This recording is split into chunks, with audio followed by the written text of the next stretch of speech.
Ubukristo ntago bwahesha umuntu ubugingo, ahubwo icyahesha umuntu ubugingo ni uwa Kristo. Aho murateze ari gihe umuntu nyine iyo atitondeye icyo Imana yavuze n'ijambo ryayo byitwa ko ibyahirimbaniramo nyine n'ubukristo ariko butazamukiza. Hindutse moroke inuze Imana yinuze inywa amaraso kandi gatamba bakayitambira abana bakayicisha abana mu muriro. Uvuga ngo uyu moroke niwe utuma inda zikoroka zivamo ari indimi ati twumva hano kwisi. Ibyo bintu koko uwo ari we wese wabyumvise yumvise ko abo bana ari abatubuzi kuko bavuga igifaransa. Ariko irabitwikira. Abwiye abantu babasha gusobanukirwa ibi bintu, babasha kumenya ko inzira ijya mu ijuru bizahita bipfunduka, babasha kumenya taha mvuze imirimo yawe. Kandi nimba unagikoze nyine urekura ibyaha nyine yani ukora imirimo myiza nitwaciyeho iteka. Babigishije za prosperity bafite n'inyigisho bigisha zo kudakora ku cyaklema. Ibyo wajya nabonye ari uwo nabonye ubushize ngo ni umwapotere azana agakabutura wa hakaba intumwa y'umubiri, hakaba intumwa y'impaye amaguru, hakaba intumwa y'irimbi, hakaba intumwa y'urupfu, hakaba intumwa y'amazi cyangwa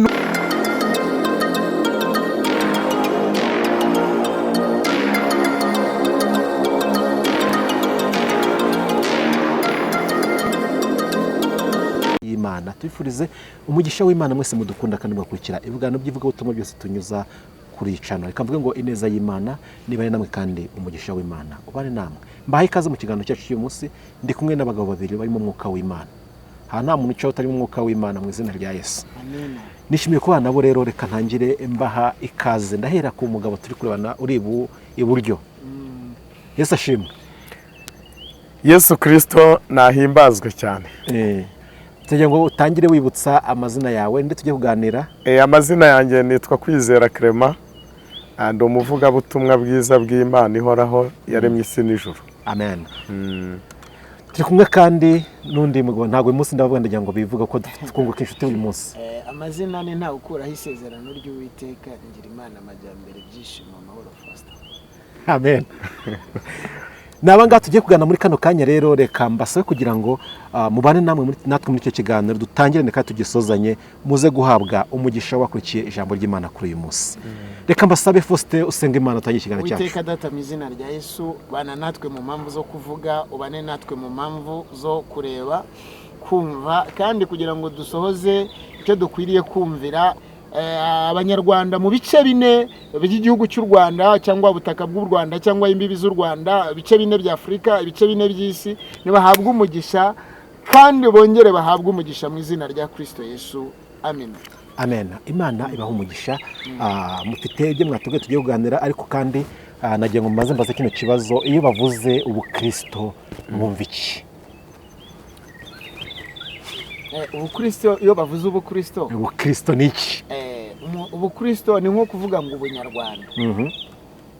Umuntu ashobora kugira ubunyarwanda ariko atari umunyarwanda w'umwimerere.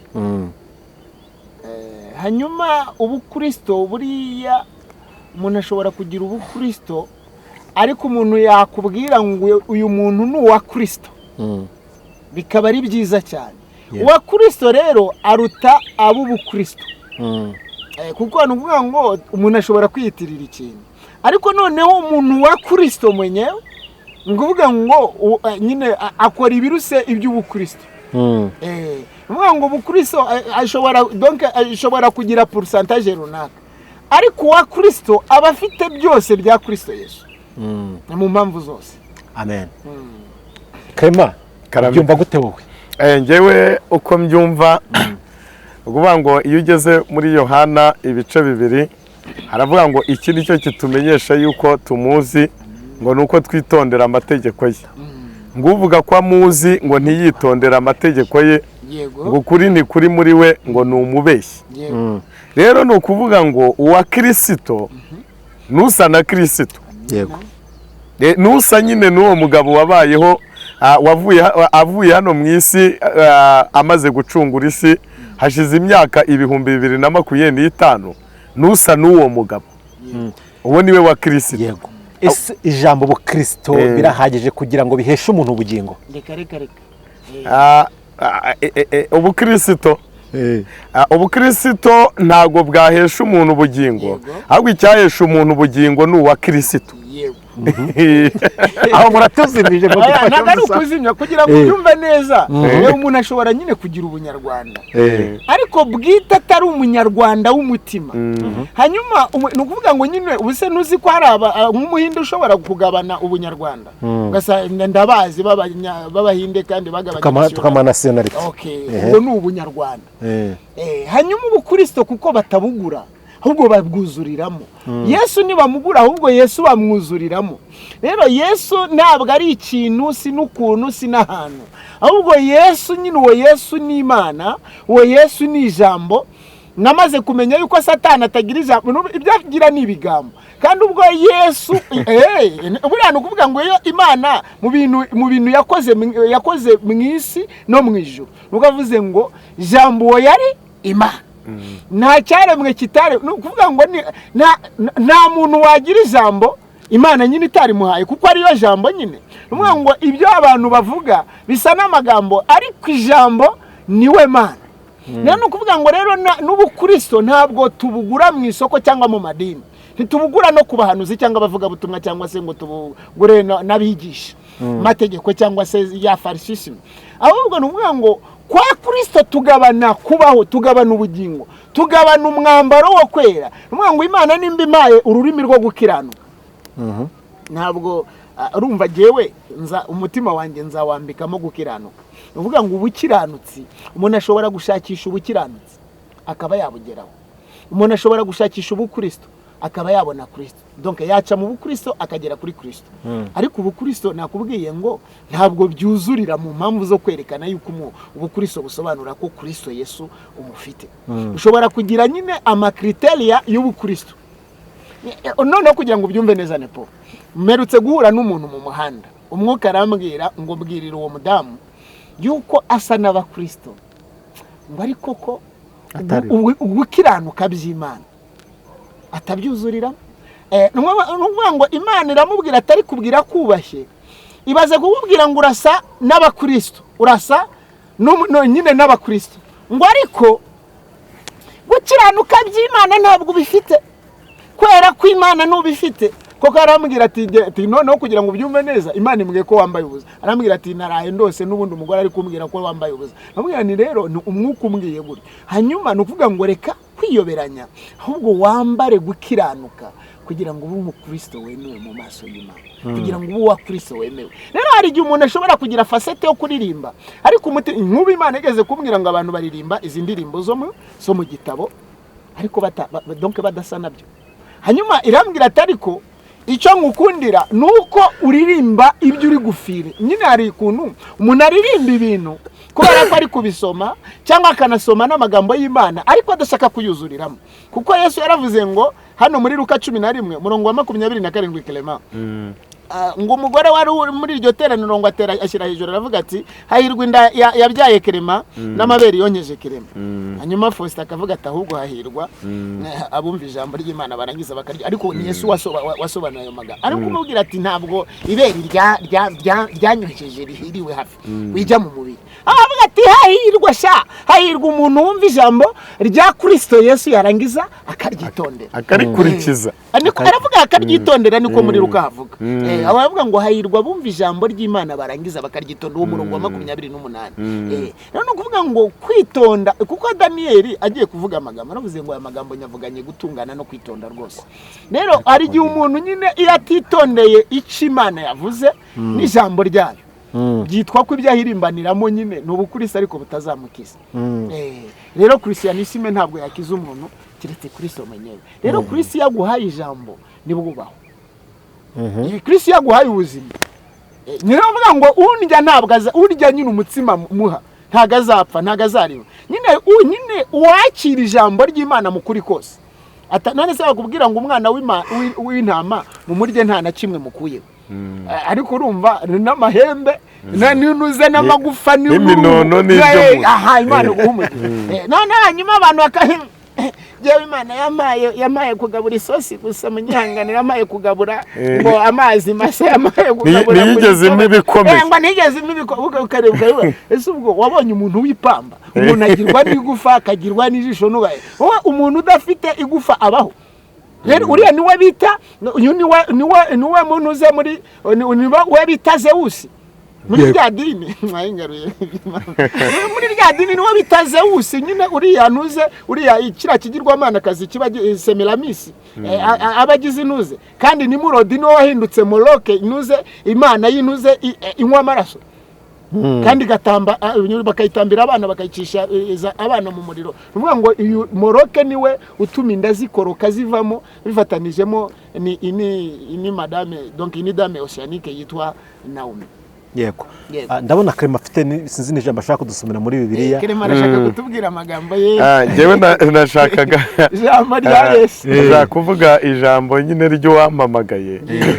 Narifite titiri ivuga ngo mbese kuvuga indimi nibyo biranga umuntu ko afite umwuka wera.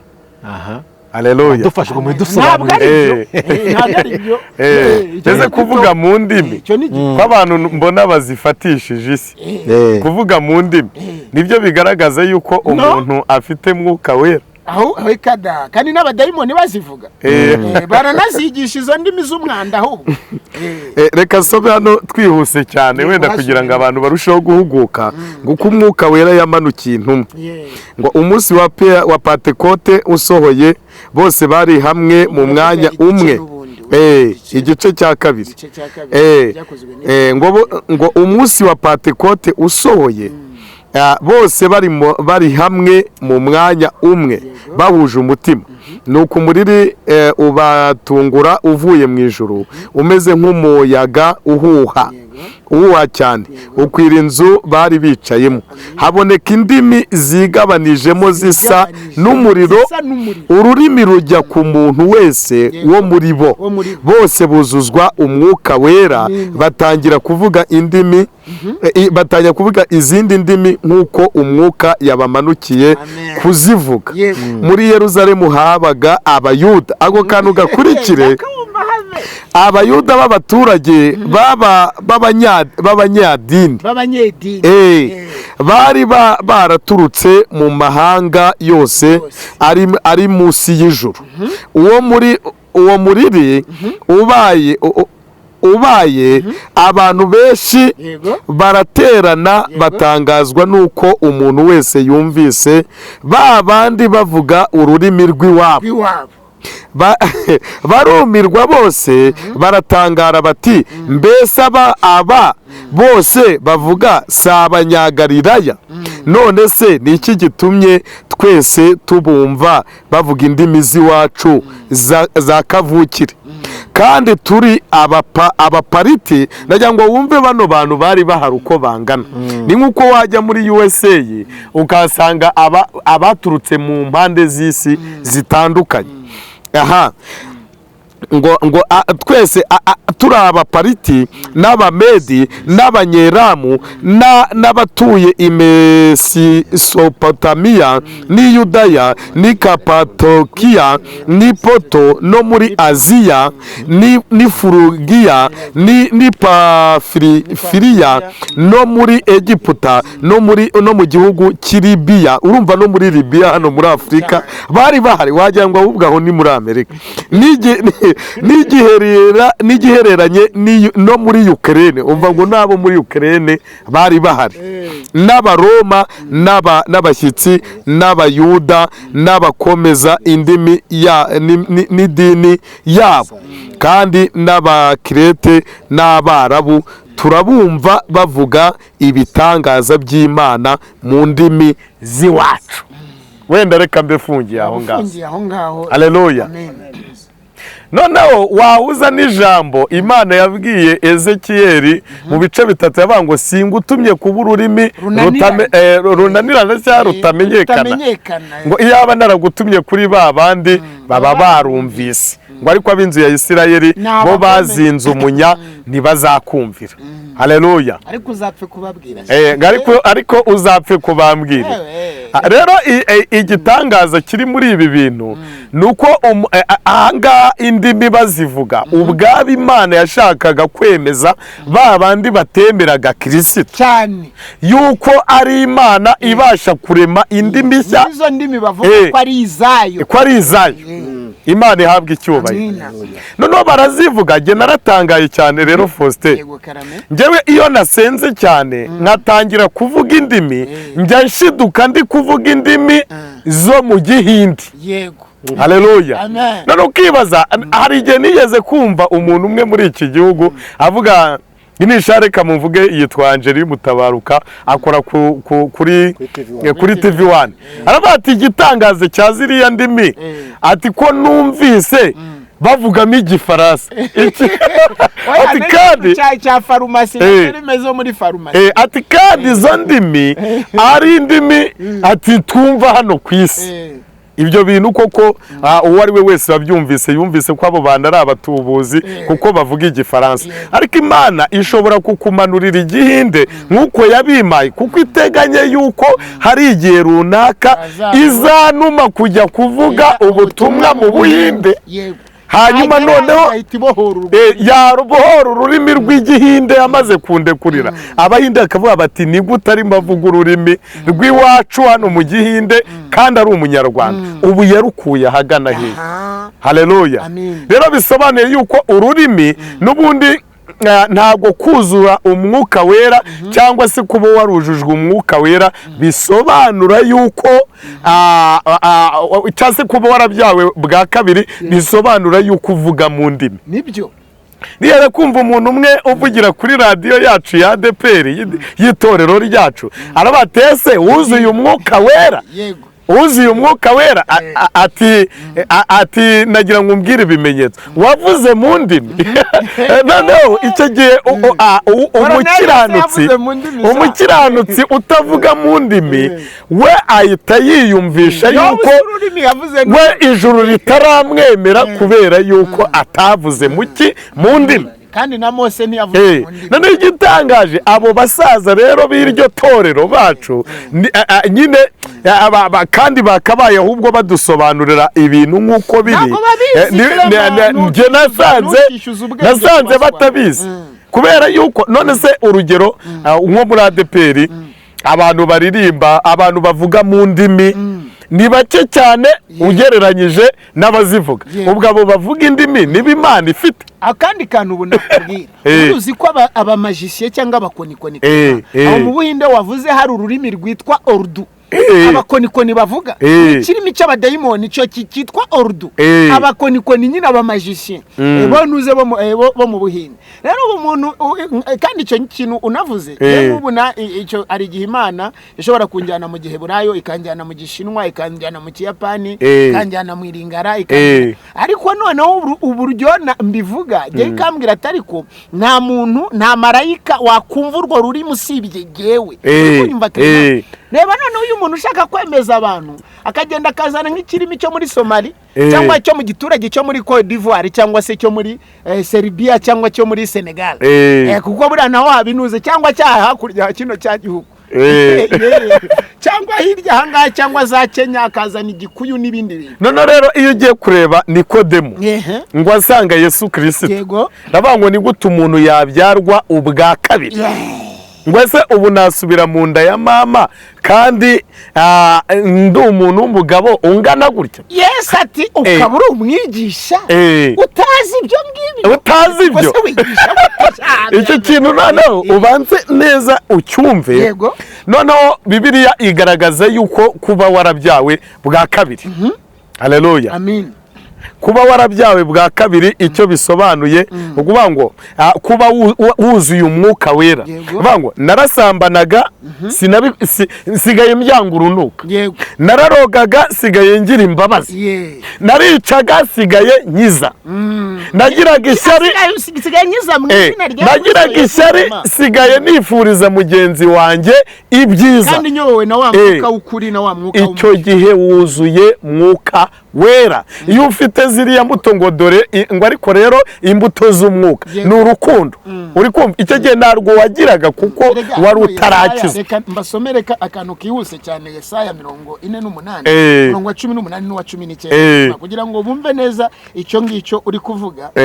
Yesaya 48 umurongo wa 18 na 19 aravuze ngo Yesaya 48 umurongo wa 18 haravuze ngo iyaba warumviye amategeko yanjye ngo waragize amahoro ameze nk'uruzi, gukiranuka kwawe ukaba kwarabaye nk'umuraba w'inyanja. Ako kantu uri kubyumva ngo kandi urubyaro rwawe rukangana n'umusenyi, n'abava mu nda yawe bakamera nk'imonyi yawe. Izina ryawe ntirya kwibagirana kandi ntiryarimbuka ngo ribure imbere yanjye.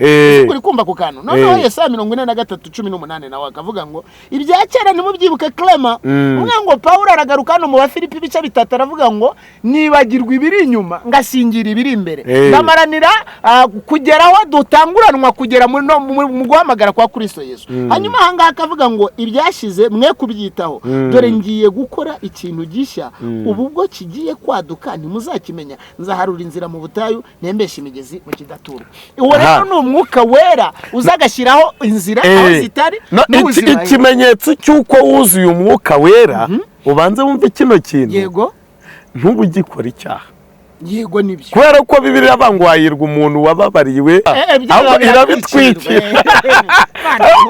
Abwiye abantu babasha gusobanukirwa ibi bintu, babasha kumenya ko inzira ijya mu ijuru, bizahita bipfunduka. babasha kumenya ko inzira ijya mu ijuru ari intambara, ngo cya gihe ugikora Imana yakubikiye inzika iragitwikira. Banza ngo wari intungane rwose, ngo uhereye igihe waremwemo ngo kugeza igihe wabonetswemo ngo gukiranirwa. Nawe wa mukristo we Imana iguhigamo gukiranirwa. Imana iguhigamo gukiranirwa. Muve mu kadenesi hafi, muve mu kadenesi no muri Imana iguhigamo gukiranirwa. Yego, ni nayo mpamvu iguteze yuko uzasoza. Ese azasoza urugendo akiranirwa? Kandi Imana ese nzaguma muhigamo gukiranirwa? Nzaguma muhigamo gukiranirwa nkubure? Uvuga ngo rero yita kwiherezo kuruta itangira Imana ikora. Rero bivuze ngo rero abo bose baba bagiye mu mpamvu z'imirimo ya kamere nuko badafite isezerano ry'ubugingo. Rero wimbwira ngo hari umuntu w'Imana ngo turamuzi ngo ni umuhanuzi ngo ariko ngo arasambana, ngo ni umuhanuzi ngo ariko ngo ni umunyamake, ni umuhanuzi ngo ariko aravumbana, ni umwana wa Sekibi, ararwana ngo ariba ngo yaranyibye yaranuburiye. Noneho rero reka nongereho iri ngiri. Hano haravuga ngo ahangaha na Abikorino ibice 6 haravuga ngo ariko mwe ubwanyu Abakorino bakangahe ibice Abakorino ba mbere ibice 6 uhereye ku murongo wa 8 Imana ishimwe ngo ariko ni mu bwanyu mugirirana nabi muhuguzanya, kandi abo mugirira mutyo ni bene data. Nimuzi yuko abakiranirwa batazaragwa ubwami bw'Imana. Nimwishuke, nimwishuke yuko Yesu nyine ngo nimwishuke abahehesi cyangwa abasenga ibishushanyo cyangwa abasambanyi cyangwa ibitingwa cyangwa ubwo nayo ibitinganyi nyine. Ubwo urumva Pasteur Marcel akavuga ngo ijambo ry'ubutinganyi riri muri Bibiliya, cyangwa abagabo bendana. Ukurikire yego nyine urama Pasteur Marcel dukunda Marcel, kandi Imana yambwiye ko ari igipope, ari igitente cyangwa igipante kinuze ngo cyangwa abajura cyangwa abifuza cyangwa abasinzi. Arya ubwo nyine iyo Katolike nyine mwavugaga, ariko ngo cyangwa abasinzi bene abo ntibazaragwa ubwami bw'Imana. Kandi bamwe muri mwe mwari nkabo ariko mwaruhagiwe, mwarejejwe, mwatsindishirijwe n'umwuka w'Imana. Hanyuma Padiri akavuga ati inywera icupa uzabona ubugingo. Uzasibe kunywa nyinshi. Burumva bakajya no gushakisha. Nongeraho kano kantu aya kantu karabakubita ishoka mu mutwe ugasanga mwadepera batiyete Imana yanciriye akayira ni mu mpera Imana icyubahiro yamaye akazi ubu sigaye nkora muri Rwanda Revenue yirirwa arya za ruswa uri kumva yirirwa asambana yirirwa agambanira byamujyanye ari ukugambana no kugira atariko ni mu mpera Imana icyubahiro Imana nirenzaho shuti uyu nguyu rero Imana yawe icyubahiro dushobora no gusanga ari Satani uyu ni Yeremiya ko Imana yawe bayiha icyubahiro Yeremiya aravanga umutima w'umuntu urusha ibintu byose gushukana kandi ufite indwara ntiwizere gukira ninde ushobora kuwumenya ukuri njyewe Uwiteka ninjye urondora umutima nkawugerageza nkitura umuntu wese ibihwanye n'inzira ze uko imbuto ziva mu mirimo ye ziri umuntu wirundanyaho ubutunzi bw'amahugu uwo ni wa wundi nakubwiraga umuntu wirundanyaho ubutunzi bw'amahugu ni nk'inkware ibundikira amagi itateye ubwo butunzi buzamusiga agabanijemo kabiri iminsi yo kubaho kwe hanyuma azaba umupfapfa muve mu bupfapfa turabafite nyine birundanyijeho amayetaje y'uburiganya bakirirwa banabeshya ngo babeshya mu nzu y'Imana ngo buzabasiga bagabanijemo kabiri iminsi yo kubaho kwa Imana ihimbaza rero kuvuga indimi ntabwo ari bwo bukristo ahubwo kwirinda icyaha no gushumba n'ubupasiteri n'icyitwa pastorale cyangwa pastola ntabwo erega no kuvuga Yesu ari byo byakwerekana ko umufite nta nubwo no guterura Bibiliya ntabwo ari byo byerekana ko ufite ubugingo ahubwo kwirinda icyaha z'imirimo yawe kandi nimba unagikoze nyine urekura ibyaha nyine hano ukora imirimo myiza ntitwaciyeho iteka ariko niba utirinda ibyaha wihita ubeshya ngo ijuru riragutegereje uribeshya ubwo ubugingo ni ukuvuga ngo uzatandukana nako warangije gutandukana nabyo ngo ntiwishuke ntiwishuke kubera yuko Imana nta marangamutima igira amarangamutima aba mu bantu avuga ngo uwunesha nk'uko nanjye nagize gute rega biri hano inshuro 7 mu byahishuwe inshuro 7 noneho ni inshuro ya 8 mu gice cya 21 umurongo wa 6 aho ngo kugeza ku 8 ariko hano mu gice cya 2 n'icya 3 hari kunesha inshuro 7 unesha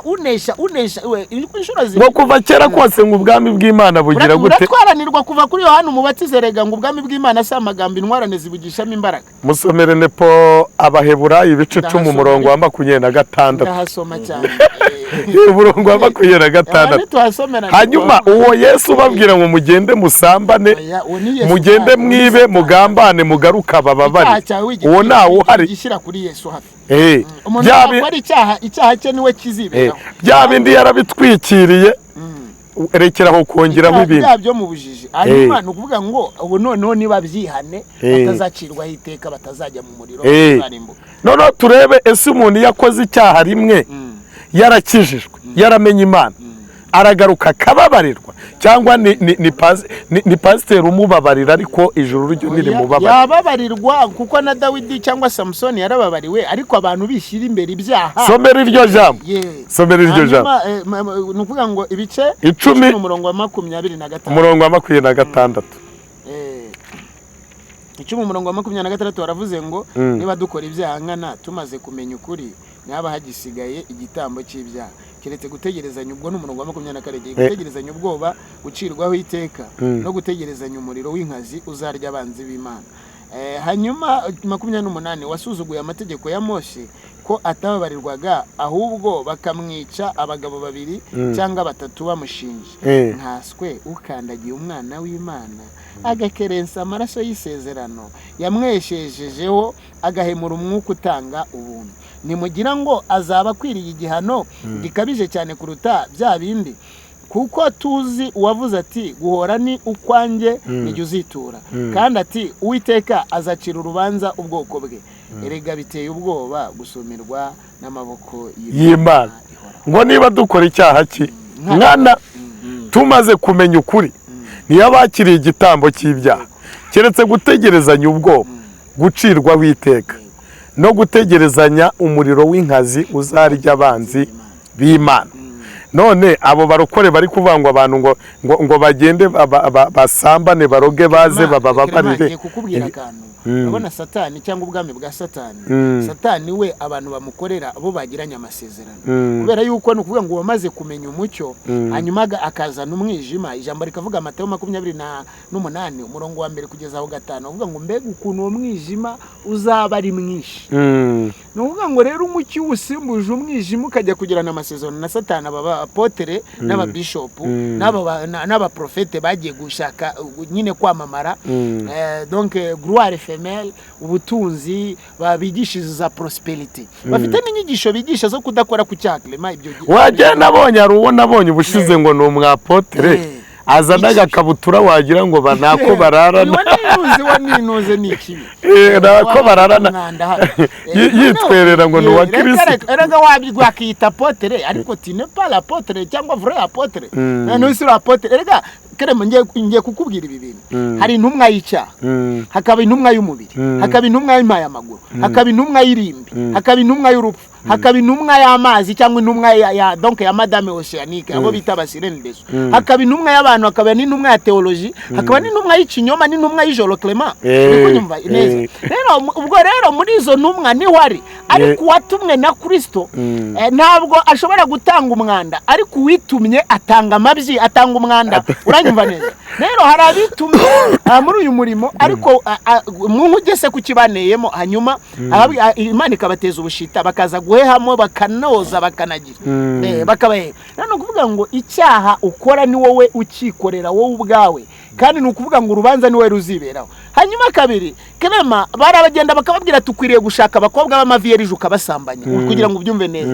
Hanyuma kanashaka n'abagore bafite ingo bakwegere b'abadiakoni b'abanyacyubahiro babane bavuga ngo les anciens cyangwa abakuru b'itorero, agasambanya abagore babo kugira ngo zambaraga n'ikibi bakora kugira ngo kigira gute kirushaho kugira imbaraga, kugira ngo umwuka w'ikibi nyine bawukomeze muri icyo kidini cyangwa muri iyo sinagogi. Rero no kuvuga ngo abo babikora baba babizi neza kandi batumwe no rutoki rwa Satani.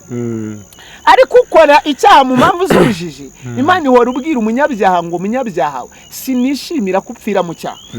Wenda nanjye ndasoma aya magambo nihuse cyane hano mu Ezekiel ibice 11, ariyo mpamvu Imana yanaduhaye uwo murimo wo kuvuga ubutumwa kugira ngo wenda batavuga ngo kuko nyine wenda umuntu ashobora kwikanga ngo Imana iyo umuntu akoze icyaha wenda ngo twavuze ubutumwa mu mpamvu zitandukanye, ahubwo umuntu nakora icyaha yinire agarukira Imana kugira ngo Imana itagira gute itamuciraho ye kugikora nkana. Yego nyine mu gihe arega anigisha, mu gihe yigisha Clement erega no kuvuga ngo ariko ananditse ngo tumaze kumenya ukuri, uwamenye ukuri rero iyo atandukiriye uwo ngo arahari. 3:17 rero haravuze ngo mwana w'umuntu nakugize umurinzi w'inzu ya Isirayeli, nuko wumva ijambo ryo mu kanwa kanjye Clement ubumvishe ibyo Uwiteka ababurira. Hanyuma 18 ngo Imana nibwira umunyabyaha iti gupfa ko azapfa, nawe Clement ntumuburire cyangwa ngo uvugane n'umunyabyaha umwihanangiriza. Urumva ko umwihanangiriza kwihanangiriza abanyabyaha kuva mu nzira ye mbi ngo ukize ubugingo bwe. Uwo munyabyaha azapfira mu byaha bye, ariko ni wowe azabaza amaraso ye. Ariko nuburira umunyabyaha ntave mu byaha bye cyangwa mu nzira ye mbi, azapfira mu byaha bye, ariko weho uzabukijije ubugingo bwawe. Kandi umukiranutsi nareka gukiranuka. None ukumve neza Clement kwe agakora ibyo gukiranirwa, nzashyira igisitaza imbere ye kandi azapfa. Kutamuburiye azapfira mu cyaha cye, kandi imirimo ye yo gukiranuka yakoze ntizibukwa Clement ukundi, ariko ni wowe nzabaza amaraso ye. Ariko nuburira umukiranutsi kugira ngo adakora icyaha, nawe ntakore icyaha, nukuri azabaho kuko yemeye kuburirwa. kandi nawe uzaba urokoye ubugingo bwawe. Hanyuma igitumye nsoma aya magambo kwigisha kureka ibyaha byavuye mu itorero rya uwo ntabwo ari ububirigi n'amateatere komedi no gusetsa abantu. Urumva bakirirwa bavuga uramwigisha akakubwira hari uwo nigishije ubundi arambwira ati ahubwo wihanura nkomereke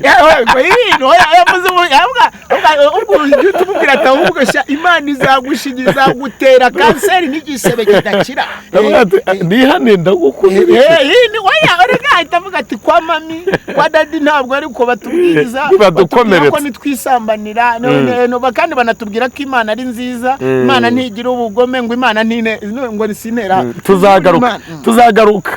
Tuzagaruka tuvuga ku bijyanye n'uburyo nyine Yesaya ibice binavuga ku bijyanye n'inzoga, uburyo amadini amwe aharira abantu kwinywera inzoga yuko nta kibazo, ariko tubone uburyo Imana yavuze ko bazarimbuka. Aka kantu reka nkasomeho ni ibice 5 umurongo wa 20. Reka nkasomeho twihuta cyane umurongo wa 11 ibice 4 were ku murongo wa 11. Ariko noneho bangwa icyaha cy'ubusinzi n'ibindi byaha n'ibihano byabyo. Noneho hanyuma ahantu hakavuga neza, ndabwo ndashaka kuvuga kuri 5:20 uhita wumva mpita nsoma aho kuri 4, kuko no kuvuga ngo ibice 5:20 haravuga, kuko Yesaya 4 igarukira kuri gatandatu. Noneho hano mu bice Yesaya ibice 5 umurongo wa 20 haravuga ngo bazabona ishyano abita icyiza n'ikiza bakakita ikibi, umwijima bawushyira mu cyimbo cy'umucyo n'umucyo bakawushyira mu cyimbo cy'umwijima,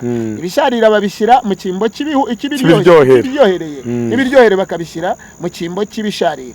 Bazabona ishyano abiyita abanyabwenge bajijutse, bazabona ishyano abigira intwari zo kunywa inzoga, bakagira imbaraga zo guturira ibisindisha, bagatsindishiriza abakiranirwa kubw'imongano, ariko umukiranutsi bakamwema ibyo atsindiye. Nuko rero nk'uko ibirimi by'umuriro bikongora ibitsisi, kandi nk'uko ubwatsi bwumwe buhwama mu muriro, niko igishyitsi cyabo kizaba ikibore, n'uburabyo buzuma utumuke n'umukungugu, kuko banze amategeko y'Uwiteka Nyiringabo, bagahinyura ijambo ry'uwera wa Isirayeli. Hari ahantu urenze nge nashaka guhereye kuri 11 havuga ngo ikuzimu hasamishije akanwa kaho bitagira akagero, maze abantu banjye b'abasinzi uko bangana bahamanukana icyubahiro cyabo. Reka nsubize mu bice nyine ngo muri bo binezereye bagwanamo. Ubwo rero nuguhera nyine hano 11, ariko ntabwo ari biri muri ibice 4. Mu bice 4 ijambo riravuga rimwe aho ngo uwo munsi abagore 7 bazajya hera hano kuri 11 bazabona ishyano abazindurwa no kuvumba ibisindisha, bakaba ari byo biririrwa, bakabirara inkera, kugeza aho bibahindura nk'abasazi. Mu birori byabo bagira inanga na nebero, ubwo nyine byamidiho nyine nishako nyine amasente nyine bakajya none se amabuwate de buwate yo ngiyo niri kuvuga n'imyirongi na vino, maze nibite ku murimo w'Uwiteka, nibatekereze ibyo yakoze. 13 nicyo cyatumye ubwoko bwanjye bujyanwaho iminyago, buzize ubupfu bwabo. Abanyacyubahiro bo muri bwo bishwe n'inzara, kandi rubanda ruguye umwuma. Ikuzimu habaye ikirura, hasamishije akanwa kaho bitagira akagero, maze abantu banjye uko bangana bahamanuka n'icyubahiro cyabo, ndetse n'uwo muri bo binezereye bagwanamo. Iyi si inzoga iri kuvuga none papa ndamusuhuje, padiri ndamusuhuje, karidinali ndamusuhuje.